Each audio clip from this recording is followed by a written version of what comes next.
Bismillahirrahmanirrahim. Assalamualaikum warahmatullahi wabarakatuh. Perkenalkan, kami dari kelompok 3 yang beranggotakan Riki Saputra, Imam Utomo, dan saya sendiri Nur Rahimah akan menyampaikan materi kami yang berjudul Hukum Investasi. Sebelum kita mengetahui hukum-hukum dari investasi, alangkah baiknya kita mengetahui apa itu investasi. Pengertian investasi. Investasi adalah komitmen atau sejumlah dana atau sumber daya lainnya yang dilakukan individu atau badan hukum dengan tujuan memperoleh sejumlah profit atau keuntungan di masa yang akan datang. Adapun investasi menurut para ahli, yang pertama menurut Jugianto, investasi dapat didefinisikan sebagai penunda konsumsi sekarang untuk digunakan dalam produksi yang efisien selama periode waktu tertentu. Adapun menurut Profesor Dr. Haji Deden Mulyana SE MSI, investasi adalah komitmen atas sejumlah dana atau sumber daya lainnya yang dilakukan pada saat ini dengan tujuan memperoleh sejumlah keuntungan di masa yang akan datang. Sedangkan menurut Abdul Halim, memberikan definisi investasi merupakan penempatan sejumlah dana pada saat ini dengan harapan untuk memperoleh keuntungan di masa yang akan datang. Berdasarkan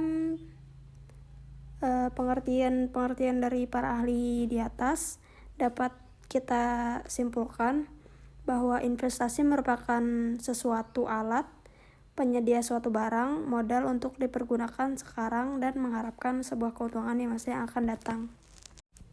Selanjutnya, jenis-jenis investasi. Yang pertama, tabungan. Sejak kecil hingga sekarang kita dianjurkan untuk menabung, baik itu menabung di celengan ataupun menabung di bank. Adapun tabungan di sini yaitu menyimpan uang di bank. Bank akan menyimpan uang kita dalam periode tertentu sesuai keinginan kita. Kita bebas mengambilnya kapan saja, baik itu secara langsung datang ke teller ataupun melalui transaksi elektronik. Tabungan merupakan investasi paling mudah, paling tidak berisiko, namun memiliki keuntungan yang sangat sedikit. Ada risiko, maka ada profit. Jika risiko kecil, maka profit yang didapatkan juga kecil. Selanjutnya, deposito. Deposito adalah menyimpan uang di bank dalam periode tertentu. Uang yang sudah disimpan dalam bentuk deposito hanya bisa diambil jika sudah jatuh tempo. Jika belum jatuh tempo diambil, maka akan ada penalti atas kesepakatan yang sudah dilakukan. Investasi jenis ini juga memiliki risiko yang kecil sehingga profit yang didapatkan juga kecil. Kita tidak perlu action apapun kecuali setor uang di awal dan menunggu sampai waktu jatuh tempo depositonya selesai. Investasi ini memiliki profit yang lebih besar daripada tabungan karena kita diikat oleh periode tertentu.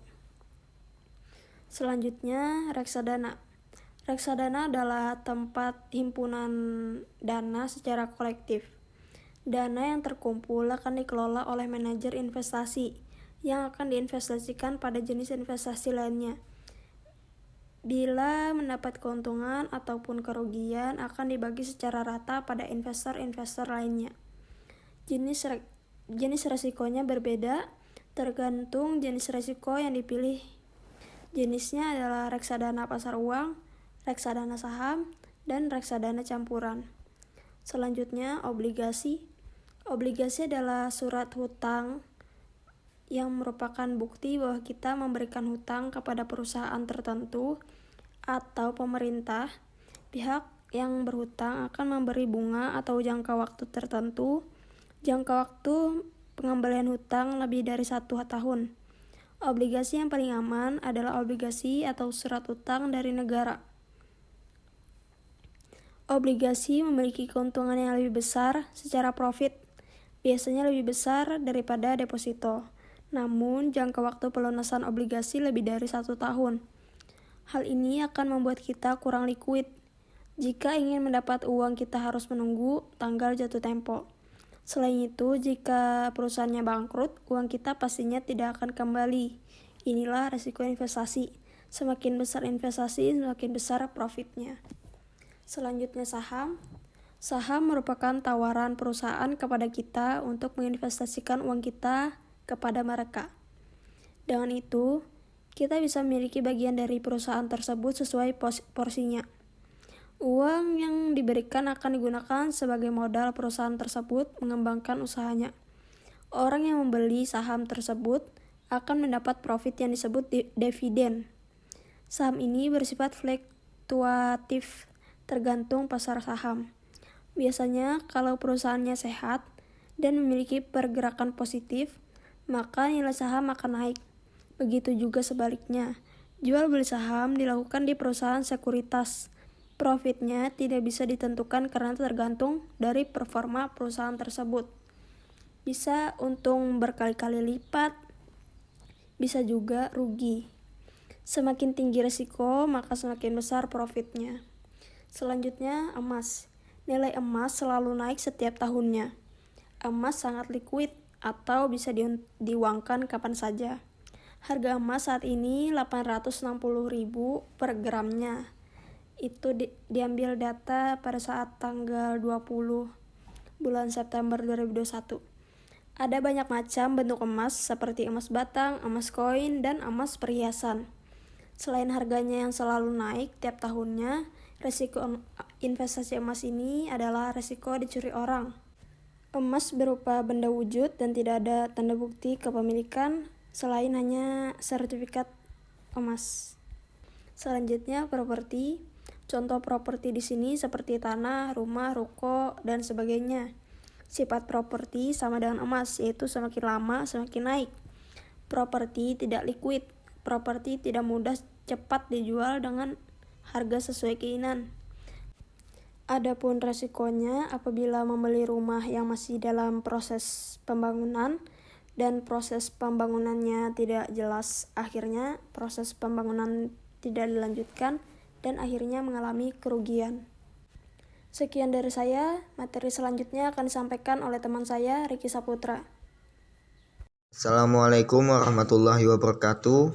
Di sini saya akan melanjutkan materi dari Nur Rahimah. Pengaruh investasi. Untuk mendorongnya, pemerintah harus fokus pada 3 hal, yaitu ekspor, investasi, pemerintah, dan publik, serta konsumsi. Di samping ini, investasi yang dikembangkan pun harus lebih memihak pada penciptaan lapangan kerja untuk mendorong pertumbuhan ekonomi pada tahun 2011 sebesar 6,3 sampai 6,4%. Pemerintah menargetkan pertumbuhan laju investasi sebesar 10% pada tahun 2011. Selanjutnya, ruang lingkup Undang-Undang Penanganan Modal dan Undang-Undang Pasar Modal. Pertama, ruang lingkup Undang-Undang Penanaman Modal.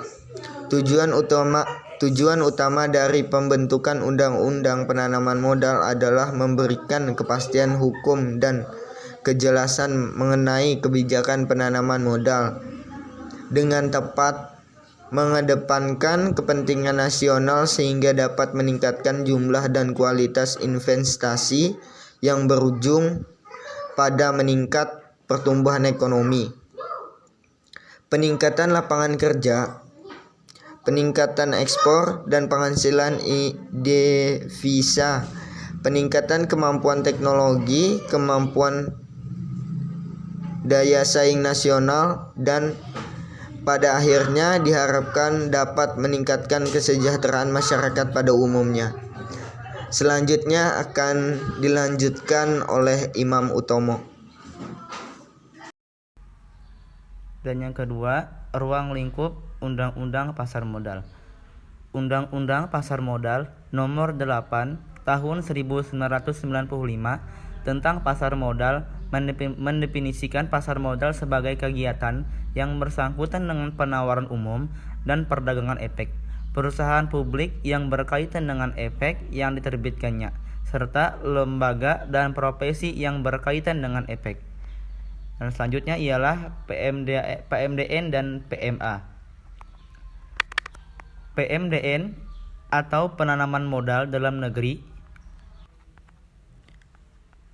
menurut Undang-Undang Penanaman Modal Nomor 25 Tahun 2007. Penanaman modal dalam negeri adalah kegiatan menanam modal untuk melakukan usaha di wilayah negara Republik Indonesia yang dilakukan oleh penanaman modal dalam negeri dengan menggunakan modal dalam negeri. Selanjutnya ialah PMA atau penanaman modal asing. Menurut Undang-Undang Penanaman Modal Nomor 25 Tahun 2007, penanaman modal asing adalah kegiatan menanam modal untuk melakukan usaha di wilayah negara Republik Indonesia yang dilakukan oleh penanaman modal asing, baik yang menggunakan modal asing sepenuhnya maupun berpatungan dengan penanaman modal dalam negeri. Kesimpulan. Dari pembahasan di atas dapat kita simpulkan sebagai berikut. Yang pertama, investasi merupakan suatu alat penyediaan suatu barang modal yang dipergunakan sekarang dan mengharapkan sebuah keuntungan di masa yang akan datang. Yang kedua, ada banyak jenis untuk berinvestasi. Terserah kita mau menginvestasikan dana kita kemana. Berikut jenis-jenis investasi yaitu tabungan, deposito, reksadana, obligasi, saham, emas, dan properti. Yang ketiga, pengaruh investasi dalam perekonomian, khususnya perekonomian negara, sangatlah membantu. Yang keempat, penanaman modal maupun pasar modal sudah diatur dalam undang-undang sehingga kita tidak perlu khawatir kalau investasi merupakan tindak ilegal. Yang kelima, variabel penanaman modal dalam negeri dan penanaman modal asing berpengaruh secara positif dan signifikan terhadap variabel penyerapan tenaga kerja provinsi di Indonesia. Sekian, terima kasih. Sekian presentasi dari kelompok kami, kelompok 3. Kurang dan lebihnya kami mohon maaf. Wabillahi taufiq wal hidayah. Assalamualaikum warahmatullahi wabarakatuh.